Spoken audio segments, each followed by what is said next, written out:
You are listening to WCAT Radio, your station for quality Catholic programming. Your selected program will begin right after a word from our sponsor, GroupM7.com, a web design and hosting company. Log on to GroupM7.com today and let them know that WCAT Radio sent you. You know, my finest childhood memories was the Saturday morning movies for about 4 bits each. My brother and I could split a Coke and a big box of popcorn and watch movies about Tarzan, Jane, and their Amazon River adventures. Well, maybe that's where Jeff Bezos took his name. His Amazon.com is now the largest online retailer in the world. I'm Michael Mahfood with Group M7, the oldest and largest website design firm in East Texas. And here's my point, and as usual, it's a good one. If your website is modern and up-to-date, mobile and search engine friendly, it matters not whether you sell a product or provide information about your goods and services, your sales justifiably will increase just like theirs. The world uses the internet. We can improve your website and your email. Look at our giant portfolio at GroupM7.com. Since 1995, there's only one web and there's only one group, and it's us. It's Group M7. You're listening to WCAT Radio, your home for authentic Catholic programming. I'm Bill Badke. I'm Associate Librarian at Associated Canadian Theological Schools, which is an ATS school. It's a consortium, actually, of several denominations in Langley, BC, which is just east of Vancouver. And we're associated with Trinity Western University, which is the largest Christian university in Canada. And I've been there forever. I moved into my library office in April of 1990. And so that's 31 years. And before that, I was working with one of the member seminaries since 1982. So I've got a lot of experience with repeating the same year over and over. And I don't know whether I've learned a lot or not, but I've certainly had a lot of opportunity to interact with students and with faculty and with curriculum and with teaching.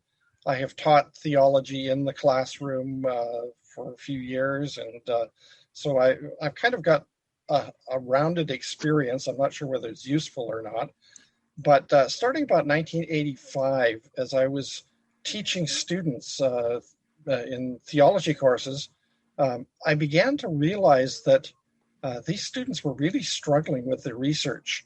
And it didn't seem to be a problem of their motivation or anything. It seemed like they really didn't sort of grasp what everything was about. What is a research project actually about? What is scholarly literature as opposed to other kinds of literature? And how do I put together something that is more than just a reproduction of what I would find in a reference book? How do I actually make something of value out of my research? And so that's where it started. And that was really a very narrow kind of focus. My focus has gotten much broader since then, but that's where I started.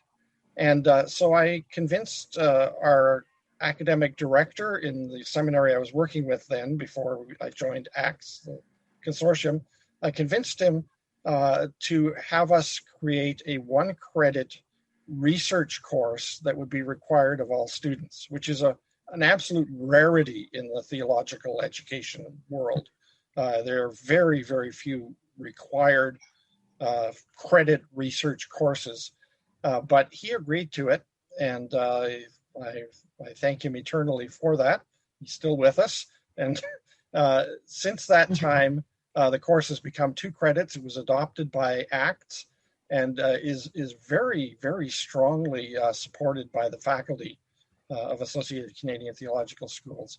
In fact, there are a number of faculty who have taken upon themselves to say, don't enroll in my course unless you've taken the research course or you're currently taking it concurrently with my course. I don't want to see you. And the reason is that the difference between the quality of scholarly work done by students without the course and with the course is visible to the professors who are teaching. They can see it. And so it's out of that kind of experience and moving through year after year of teaching this course. I started teaching it online in 1999. And I think it's probably the first graduate level research course of any kind in any subject ever was 1999. And I haven't been able to find one that was older than that. But as we moved into the 1990s, the World Wide Web came upon us. And at first, we didn't really have much of a sense of what it was going to be or do. But as time went on, we began to realize that, hey, this is creating something. Have any of you noticed in the last few years that there's a problem with information sources and belief and understanding of the world in general across the whole world? Have any of you noticed that problem? So I mean, kind of facetious there. Yeah. It's one of those mind-numbing, dominating issues that we're facing right now. Who won the election, and what's this about COVID? It's no more than the flu, and rampant conspiracy theories and QAnon, and on and on and on it goes. And our students today are being absolutely buried in confusing messaging.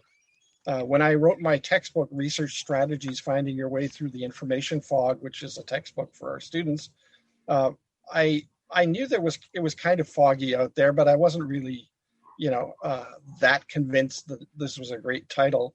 Today, it is an information fog, an absolute information fog, in which people are struggling to navigate through all sorts of things, and various things are coming out of the fog and looming at them, and they're not sure what to make of them.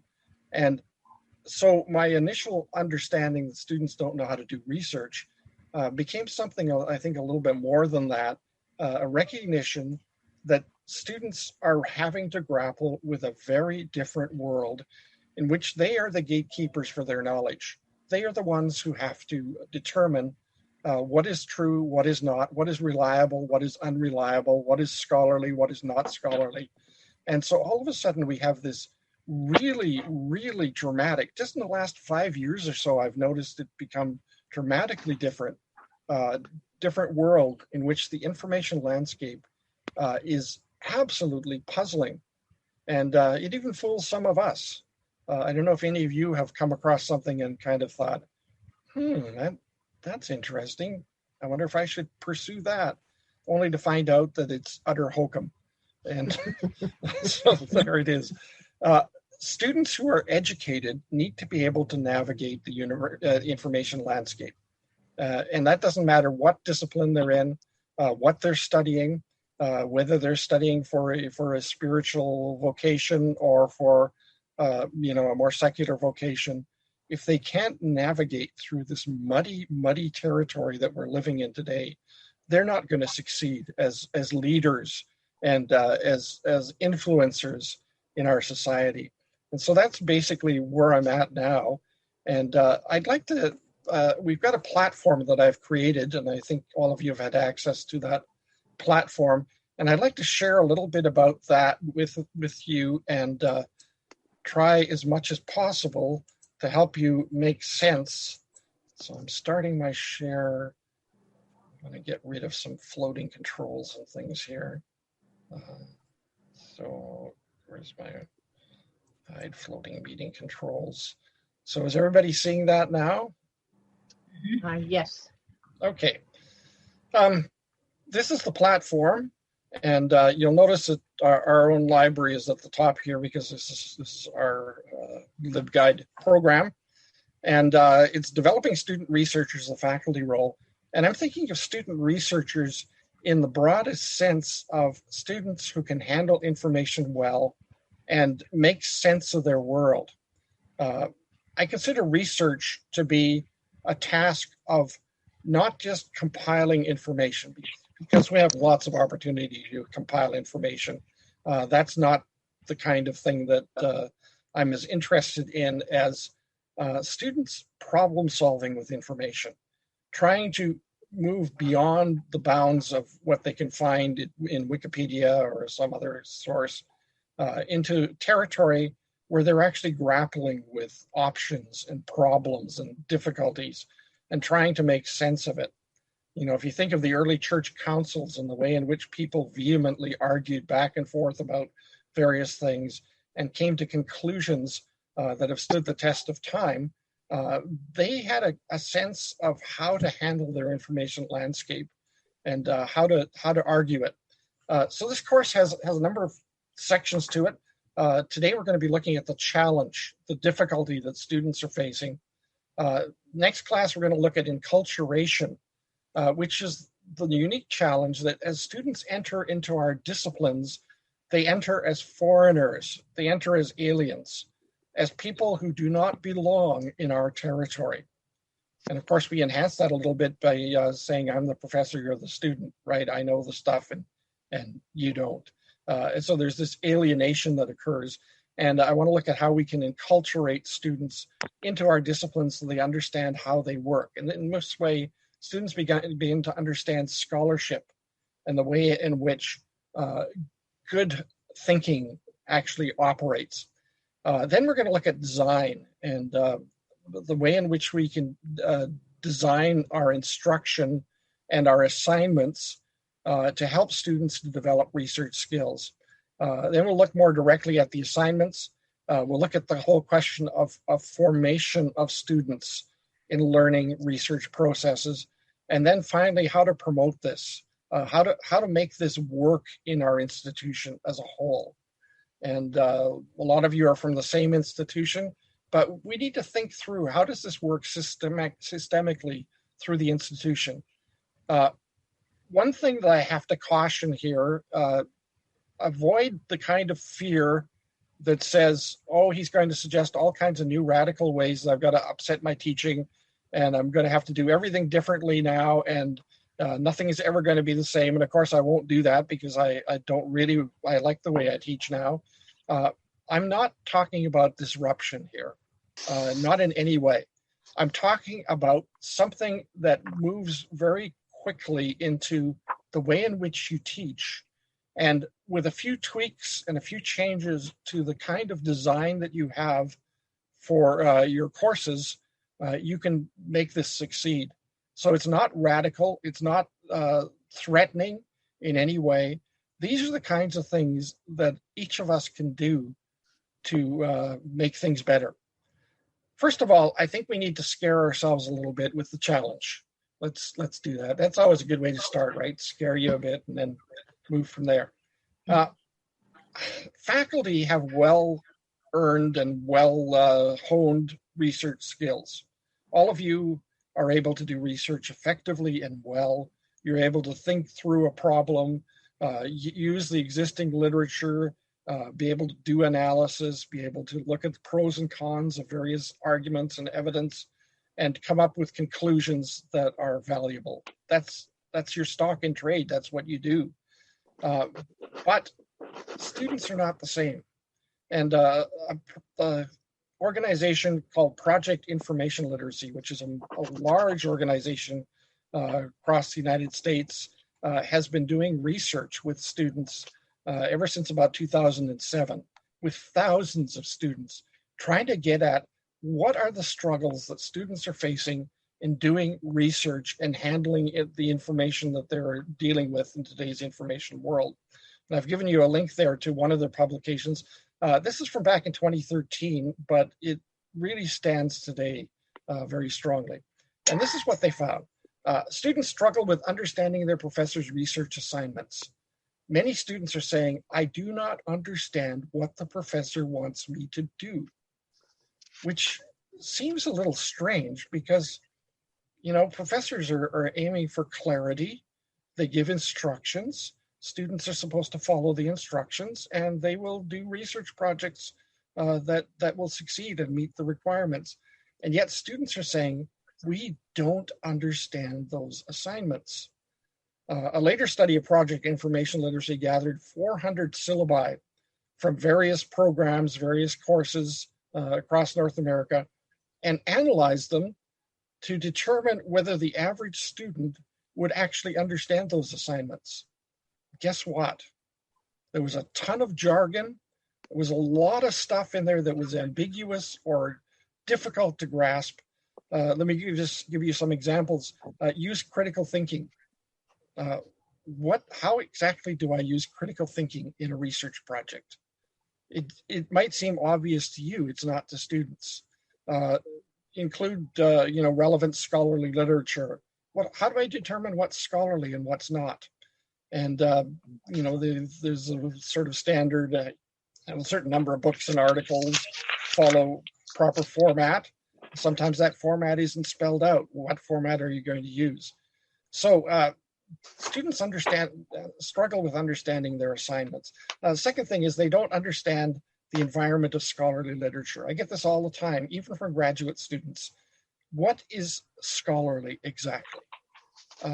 I know it should have notes or bibliography or something like that. It should be published in a journal or some academic book publisher. But what exactly is it? Now, this is really a challenge these days because, with Google being the world's library, a lot of material has sort of a semi-scholarly look to it without actually being scholarly, without being peer-reviewed, for example. And so that's a struggle for students. They don't know what databases to use or how to use them. They've grown up with Google. Some of them may have migrated to Google Scholar, which is notoriously difficult to use, even though it seems so simple. When they get to some of our more sophisticated databases, they really don't know how to use them except to treat them like Google. So they throw some words in a box, they take the results.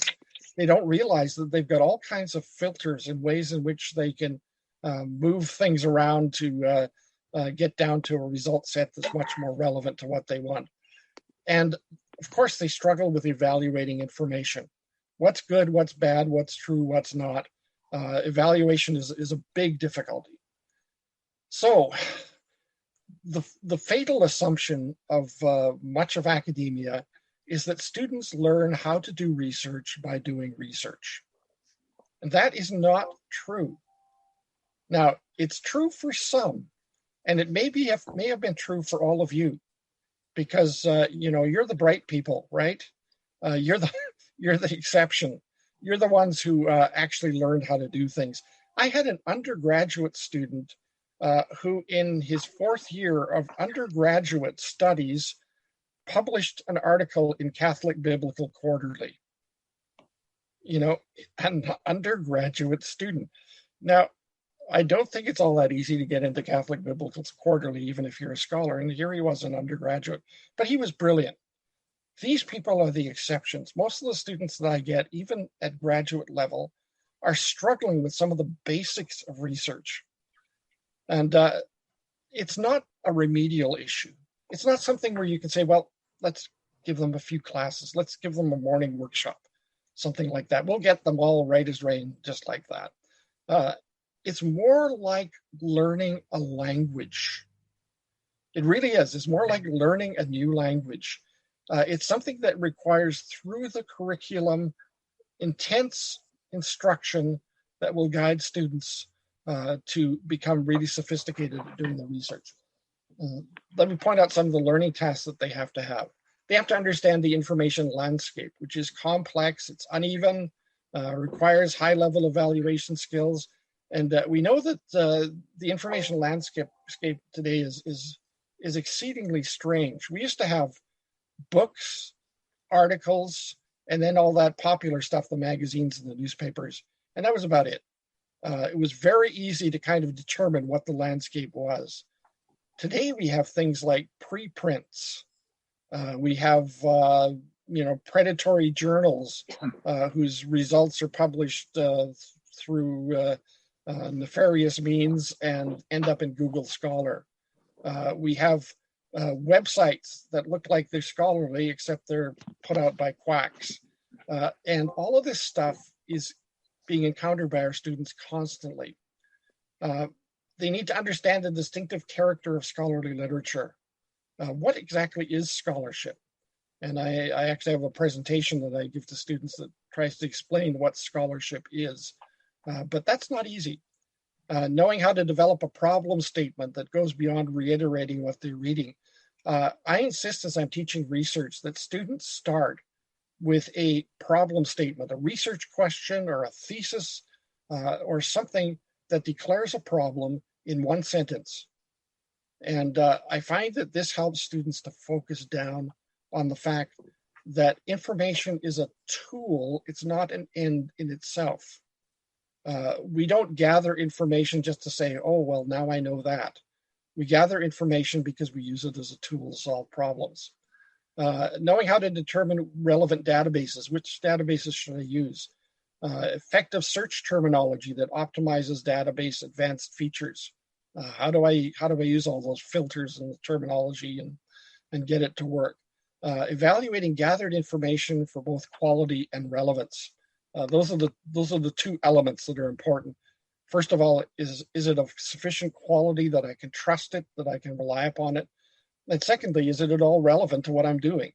I've had students, deliver me bibliographies of all kinds of really high scholarly stuff, and I look at it and I say, but nothing in this has anything to do with your research question. It's all very well, but it's not what you need in order to deal with this particular problem.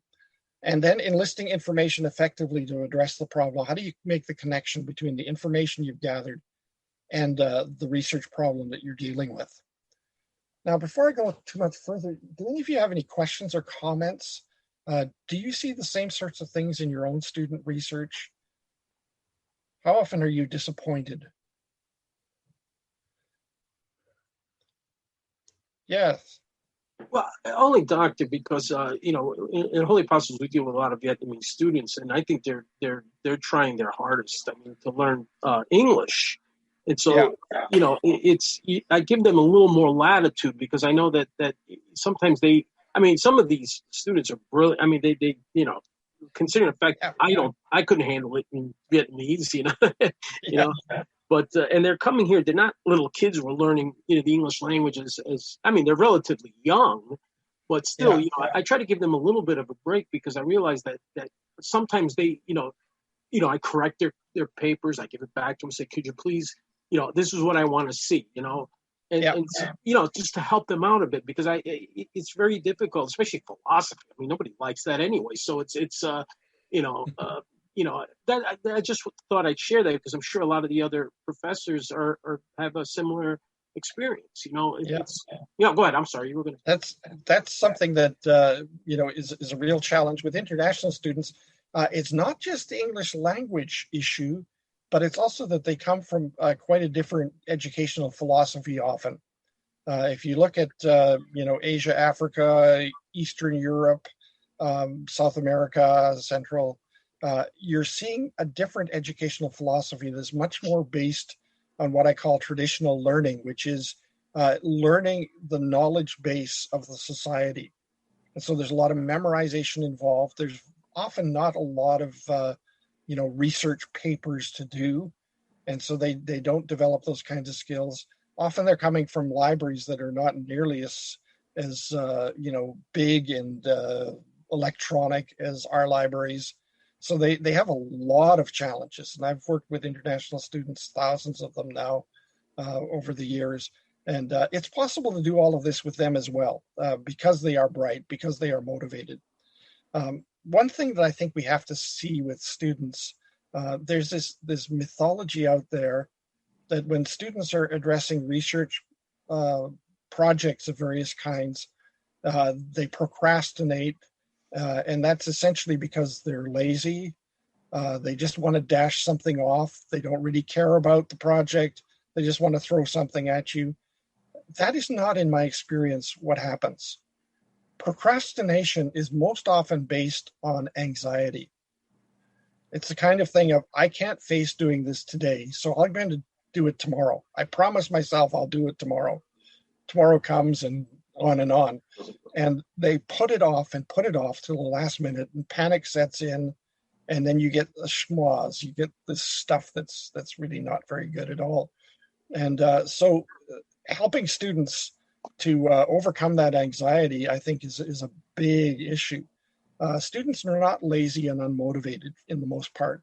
They really want to do well, and often they just don't know how. And it's fascinating. I get to see the side of students that you possibly don't. And the reason you possibly don't is that most of your students do not want to come to you hat in hand and admit that they don't know how to do the research project, right? I don't know how to do this. And I remember talking to a really, really good graduate student who was lacking in a lot of research skills, even though he was brilliant.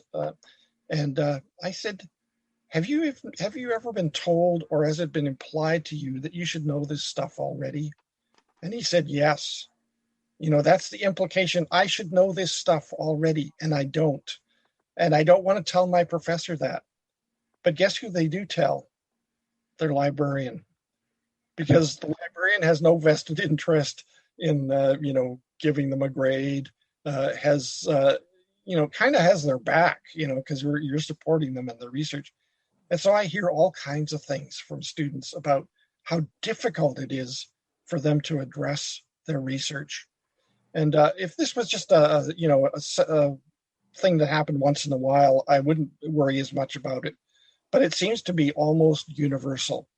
The number of really, exceptionally good students who actually can master research is in the 1% to 5% range generally in most student bodies. The rest of them are struggling in some level with just trying to get through and make sense of what they're doing. And so that's where we're at. Any other comments or questions? Yes. What about note taking? That's something that I often find that I feel the student doesn't know how to take notes. Yeah. And, in our culture now, we don't write and we don't use a piece of paper. So I get almost at a little of a loss to teach someone how to take a note. But I find in your list that it seems like note taking is related to many of these. How do you know how to take notes?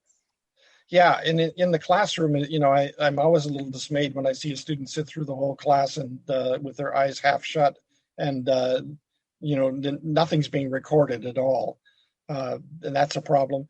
When it comes to reading for research, that's another issue where students really need to distill out of the things that they're reading the matter that's important. And one way that I get students to at least begin addressing that is by ensuring that they have a solid research question or thesis statement. So they have a goal. They know that material isn't relevant to my goal. This material is. I have them develop a preliminary outline of 3 or 4 or 5 points that sort of maps out what they are going to have to actually address in order to move from problem to solution or question to some kind of answer. And so that helps a lot because that gets them focused. But as far as note-taking is concerned, something that I'm increasingly suggesting to students is to move much more into the digital realm.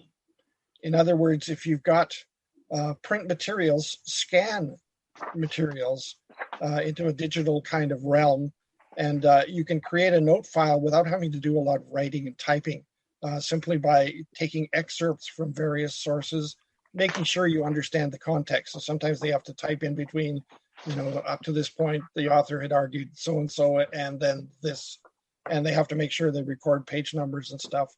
But working in a digital realm, you don't necessarily have to, take a lot of typing type notes. You can scan materials, and that works very well.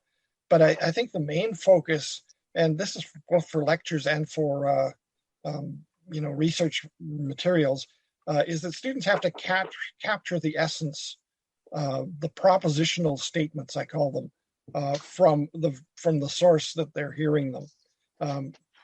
Most knowledge that is disseminated is comprised of 2 parts. One are propositional statements that the speaker or the author believe to be true. Whether or not they're true is not up for question right now. It's just that this is what they believe to be true. And the rest of it is background, explanation, and argumentation. And if students can at least capture the propositional statements, where the person says, regarding this, it seems clear that, and then there's some kind of propositional statement made that, this is what I believe about this, and then the student will have to evaluate whether he or she should believe it too, but at least there it is. And so I think there are ways of teaching note taking and having students, do excerpts and scans and various things, and compiling notes.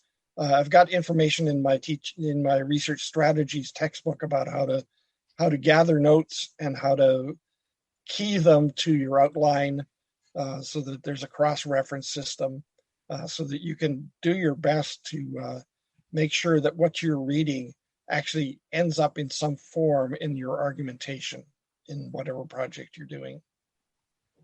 Thank you. Okay. Any other questions? I'd like to follow up on that question. I find one of the challenges when my students do try to do digital notes is that they're simply copying and pasting. They're not really processing the information that will lead them to write an original paper. Yeah. And I'm just wondering, I've always said as a ballpark figure, your essay should not be more than 20%, 25% quoted material. The majority of your paper should be in your own words. Yes. Summary paraphrase. And I'm just wondering how to find that balance. And again, because of many of our students do struggle with language, it's a default to copy paste rather than make it their own. And I'm wondering if you have any recommendations on finding that balance. Yeah, copy paste as well can lead to plagiarism pretty quickly. And our poor international students, they get caught more easily. I'm not sure they do it more, but they get caught more easily because all of a sudden there's this wonderful flowing literary language coming out of a student who in the rest of the paper is struggling with their English. And so, well, that passage didn't come from you. And so that's a problem. But beyond that, I suggest to students that they should kind of talk through or write through what people are saying, by doing this kind of thing of Brown has argued that and Smith has countered with, and then summarize a lot more of the material and save quotations for things that are memorable or things that express very, very clearly exactly what you want to say. And I tell students, try to weed out most of the quotations, make it so that you have a maximum of one quotation or so per page. And get it down that far and keep them short, unless you have something that the reader needs to read in order to your following analysis. Avoid that sort of thing, and I point out that most scholarly literature doesn't do a tremendous amount of quotation, but it does a tremendous amount of reference to what people are actually saying. And the other thing, of course, is if they are dealing with a problem or an issue, chances are they're going to be looking at varying points of view on it, varying challenges. If you think of a biblical commentary walking through a passage and, so-and-so has put this nuance on it, and so-and-so has interpreted this particular verse or phrase to be this, and others have countered that. And, that sort of talk through your sources is a much better way to go. One thing, it actually reveals that the student understands the stuff. I'm always worried with quotations that a student can put a quotation in there and never have a clue what it actually means. It seemed relevant at the time, but it never actually, went through their processing. And if you're relating what people are saying and putting them in contrast with what other people are saying, you've got to have an understanding of what's going on. And how do students develop that? Sometimes one of the better ways to do that is actually to walk students through a representative research paper that's been published. And I think all of us can find something that's not too terribly complex, and do a close reading with your students through it. Not for content as much as for how the author did it. At what point did the author, for example, set up the problem statement and tell you this is what we're going to be addressing in this paper? Did the author reveal what she thought the answer was, or is that going to come at the end? How does the author use evidence? And what does the author not include that might have been important to include, and so distorts things? Those kinds of things. Close readings of key papers can be a tremendous way in which faculty can understand what scholarly writing should look like, how it should work. And you can combine that with your instruction. If you can find a paper that is the essence of some of the stuff that you're teaching in that particular class, you can just do a close reading of the paper and say, I want to analyze how this author did it, how it was developed, and then have the students, do a reading of it themselves, and maybe even some leading questions to the students, asking, how the author did this and how the author did that, and what was in the introduction, and so on. And so I think there are ways. Students are not really used, even at the graduate level, to doing more than research as gathering information. It's this tedious aspect of, I got this research project, I got to read all this stuff. They all say the same thing, right? Everybody says the same thing. I don't know why we need all these sources. And I'm going to show the professor that I understand this subject very well, and I'm going to say everything I can say about it, and the professor will be so pleased, and the professor is so bored, right? I mean, it's so dreadfully tedious to read the same stuff over and over again with not a thought in it of anything that, is useful. I had a student who was going to do a paper on Martin Luther, and his argument was that Martin Luther was anti-Semitic. And I said, yeah, but you could look at volume so and so of Martin Luther's works and find his papers spelling out his anti-Semitic thinking. And what have you accomplished? Is there any value there? And so we started working on it, and he realized that Luther throughout his career had become increasingly opposed to the Jews. In the beginning, he was talking about evangelism of the Jews, and towards the end, he was talking about concentration camps. And so we worked out this question: why did Martin Luther become increasingly anti-Semitic as he moved through his career? And we found an answer, and it was simply that Luther, in his early career, believed that now was the time for the Jews to be won to the Lord. They would move away from their Judaism. A new era was dawning, and so he was evangelizing like crazy, and they rejected him. They refused to listen to him, and so increasingly he came to believe that now was not the time for the Jews to be won to Christianity, that the Jews were under God's judgment and therefore should be judged. And regardless of how bad that theology was, it explained something in Luther. And I thought, this student had an exciting time figuring out how to do this. And that is so much better. So there we are. Okay, I want to move on to this second column here and take a look. Bill, I just wanted to quick few thoughts on all that, because that's a lot of great conversation. But the research papers and rubrics, I know that's been a popular topic with the faculty at Holy Apostles and other places. And I wonder if a rubrics for the research is something that could be separated. There's probably some sort of way that it's integrated in the actual research paper, and you need this, you need that, the kind of the ingredients. but that actual process, that's just an idea. Can you have a rubrics for a process? Yes, you can. And I've been using rubrics for many years, and it's quite possible, even for a process. For example, students are assigned to search a certain research database, and the rubrics for an excellent paper would be,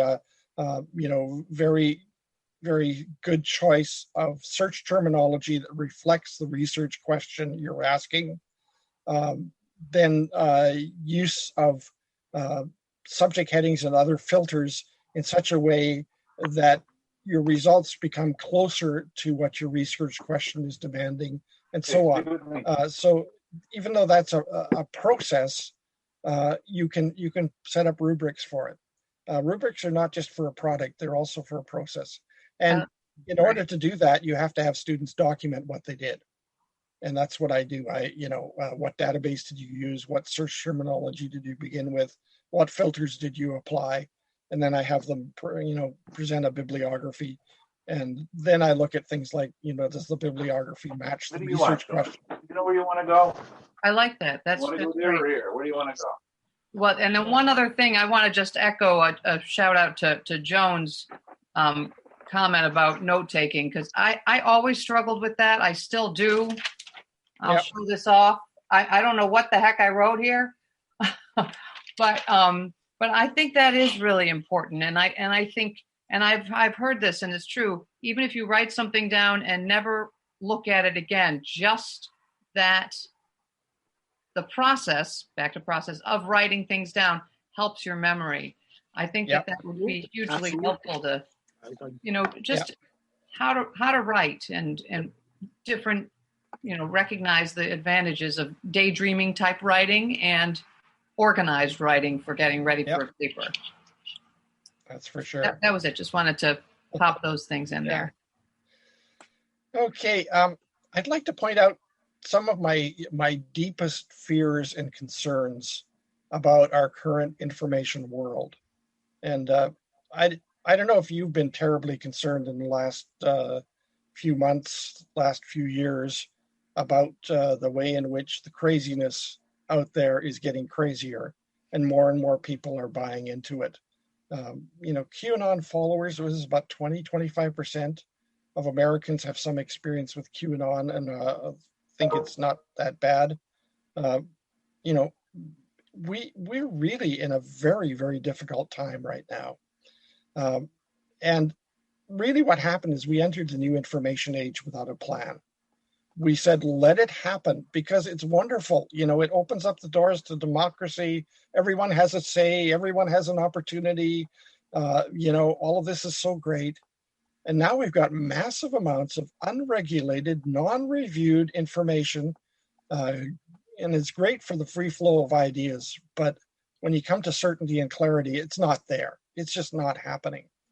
And the World Wide Web, by its nature, favors crowdsourcing over expertise. When you have multiple people speaking into the same thing, crowdsourcing seems a lot better than having one expert stand up and say, no, this is the way, follow this way. Well, you're a lone voice. You're a voice in the wilderness. The crowd takes over. Look at Wikipedia. Crowdsourced, and yet not that bad, The scholarly world was late to get on board with solid engagement with this reality. I don't think we as scholars were astute enough in the early days to realize what sorts of problems were mounting. And so we didn't get started early enough. And, the Google, for example, became the world's library catalog. How did that happen? Academics back then were saying, don't use Google, don't use Wikipedia, and students were saying, yeah, but there's good stuff in Google. I use it all the time. And I get a lot of my information from Wikipedia. And the professor might say, don't use it, but I'm not going to tell the professor, I'm just going to use it. And so it became background, it became knowledge. And students lack the skills to distinguish the open web from works of scholarship. A lot of stuff looks scholarly on the web, even though it's not. A lot of stuff looks, wonderfully good, but it's not peer reviewed. And so students are struggling with this. And the World Wide Web taught us that search is easy and it's enough to just find answers rather than addressing issues. Google is the giant answer machine. If I want to know when a certain store closes, I look it up on Google and I find out they're closing at 6:30 or whatever. That's stuff that I do. If I want to know something, I came across a strange word the other day. I just looked it up on Google, found the definition. Oh, that's what it means. And it's so simple. You throw words in a box and you get answers that you start to think the whole world works that way, that there aren't deep problems and deep challenges that we need to wrestle with. There's only a lot of answers that we need to find. And so students begin thinking that, hey, why are we getting into all this depth? Why do I have to write these complex problem statements and try to resolve things and try to work through and analyze issues when, I can just really just look it up on Google. It's there. And what I've come to conclude, though, is that it's ludicrous to believe that such a complex information environment requires no intensive education so that students can address it. We are in a highly, highly complex world in which we are providing virtually no instruction to our students about how to grapple with it. Almost none. And just at this time, professors are running into a problem. Information has become a cheap commodity. When the great universities developed in the Middle Ages, often, professors were like gods because they had the knowledge. They had access to the knowledge base. And students did not. Knowledge was expensive. It was rare. And so students would come to lecture halls to hear from the professor the knowledge that was they were being deprived of otherwise. And so information was expensive. It was not cheap. It was not plentiful. And all of a sudden now, information is a very cheap commodity. I sometimes say to some of my fellow professors, friends of mine, you know that your students could get a lecture that covers everything that you cover in your lecture through YouTube from somebody more famous than you. And, that's a little bit galling, isn't it? You've studied all these years and you want to disseminate your knowledge, and here some other person who's, well known, and, they're there on the net. And so, why do I need your knowledge? And my answer to that, of course, is that what we are is not knowledge dispensers. We are people serving up expertise. Expertise is separate from knowledge in the sense that even though people who are experts have knowledge, they have wisdom in using knowledge. The Old Testament concept of wisdom was to have a skill or to have, an art, an ability. And so that, the artisans that worked on the temple were skilled as, gold craftsmen or whatever. What that meant was they had knowledge about their materials, but they also had profound ability to work with those materials in a wise way, in a skilled way. And really, that's the role of professors. We are the ones who can take the knowledge and help students to work with it intelligently. When a student says, what do you think about this? And the professor says, well, in my experience, and then goes on and explains something that, takes a particular direction with it, that's expertise. In my experience, I have found that so-and-so, and all of you do that all the time. It's second nature, but that's really where our power is. And in the same way with students, students have to develop expertise. They have to be able to understand how to work with the knowledge they're receiving in such a way that they can actually have an impact on their world, that they can actually be able to do something of importance. And I think our greatest desire for our students is for them to go out there and do some important things, do valuable, important things. And that can only happen when students kind of move their knowledge base into an exercise of expertise. And that is so very, very important. That's what employers are seeking as well. And they're looking for people who can handle information needs well. And I've got a little link here to a study that was done, once again, Project Information Literacy, that looked at that. And it's vitally important that we develop students who are able to handle information with wisdom and with skill. And that means they have to understand how it works. They have to understand how argumentation works. They have to understand how they can actually advance beyond the knowledge that they have now. And next week, we're going to be looking at disciplinary enculturation and how students can become part of our culture, our disciplinary culture. But that's where I wanted to take it to this point. Now, any other questions? In the third column here, by the way, I've got exercises and readings. I don't know if any of you are looking for a certificate with this, but if you are, it would be best to just, go through these questions and send me some information, as a response by email. So just email me a response to this, and that will be fine. But for the rest of you, have a look at those questions and try to personalize this to you and to your own teaching. You come from a variety of disciplines, I know that.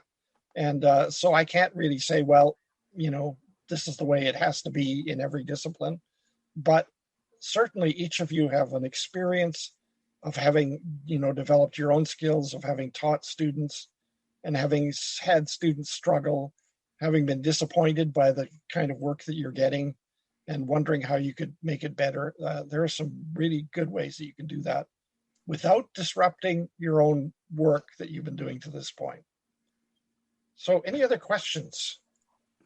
Bill, I just had a question. What's your view on blogs for student using? Because they're pretty common now and there's some good scholars, but they're not necessarily peer reviewed. So I don't know if you think blogs are acceptable source for papers or not.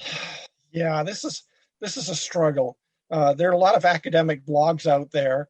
And, I do something similar. I read a column for a magazine called Online Searcher, which is a trade publication.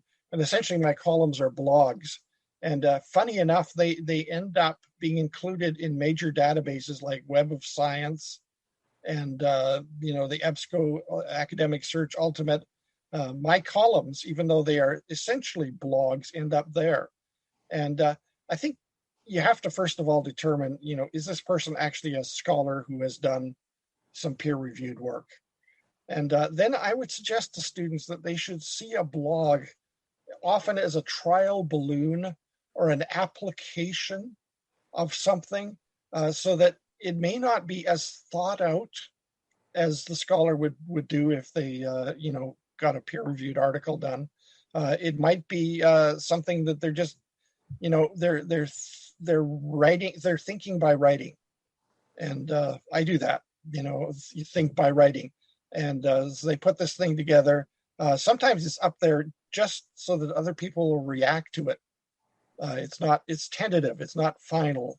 And so I think blogs can be useful if the author is a scholar, but recognizing that it's probably not as fully formed an idea as it would be if the scholar actually, went through the regular publishing process and peer review. This is challenging. We've got a lot of stuff out there where scholars are now moving into the public sphere, and they're making lots of opportunity for themselves to speak to a larger world, which is great. That's really good. but all of this stuff is there, and then students have to figure out what to do with it. I would suggest that they not use a lot of blogs, but there may occasionally be something where you're referring to an author's work, and you say, and this author has also stated in a blog so and so, and it might be helpful, but it shouldn't be constant. Yes, Doctor. Yeah, I would say that provisional use of blogs would probably be sort of like see what's there, add it to the rest of your work if there's there, rather than rely exclusively on blogging. Doctor, I wanted to ask you, what is your email, and how do we get? I mean, are you going to keep those? Okay. I think my email is on the first page, but I'm not sure. Let me just look here. Yeah, it's right here. It's on the first page of this platform. It's Badke, BADKE at twu.ca. Okay, and that we can have access to that page, right? I mean, you've got full access to that page, and I think Sebastian has sent that out to everyone. Okay, thank you. So, you should have full access to all of these various parts of it, and I'll keep it up, for a long time. So thank you. Fully available. It's published for the public. So there it is. Okay. Bill, any other questions regarding your certificate path for the faculty? Are there any time constraints of when they should submit their weekly assignments or anything like that? Not really. I mean, faculty are busy people. Some weeks you get swamped. I've got 2 conferences to go to on Zoom in the next month or so, and so just get them in when you can, and that's all I require. I've found with graduate students and faculty that deadlines are not always as rigid as they might appear when you put them down on paper. Things happen. Yeah, I had one student one time in a research course, a graduate research course, who got a brain tumor and got immediately put in the hospital in surgery in the middle of my semester, and he finished the course a year later. So, wow. So I'm good outcome. Any other questions?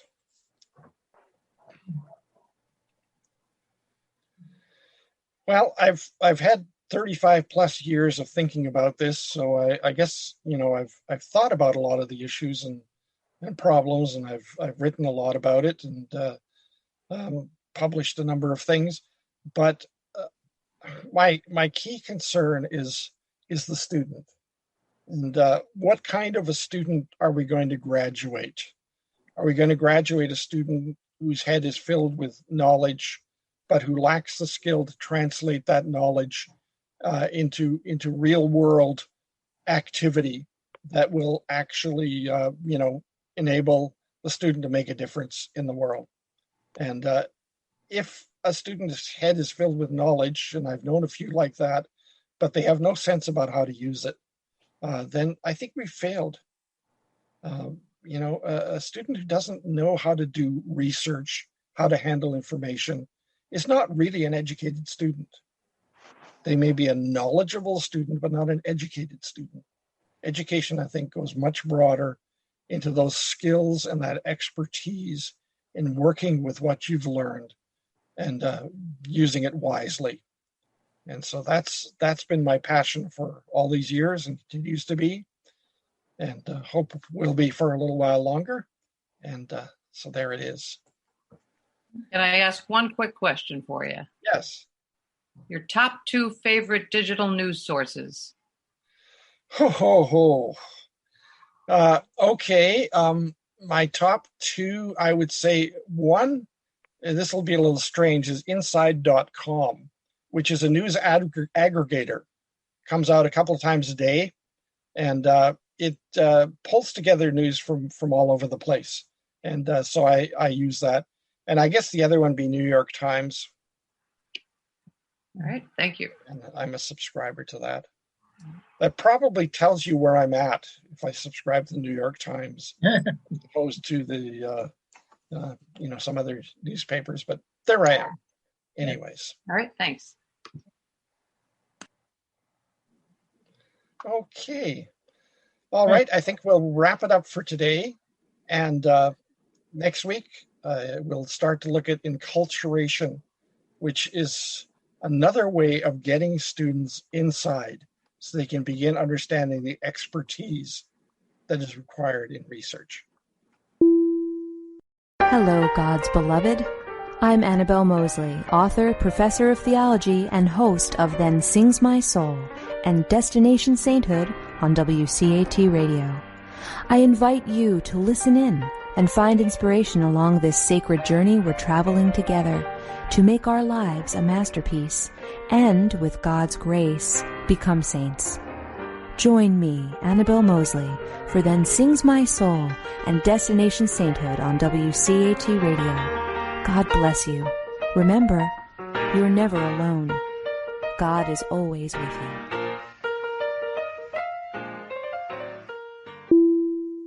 Thank you for listening to a production of WCAT Radio. Please join us in our mission of evangelization. And don't forget, love lifts up when knowledge takes flight.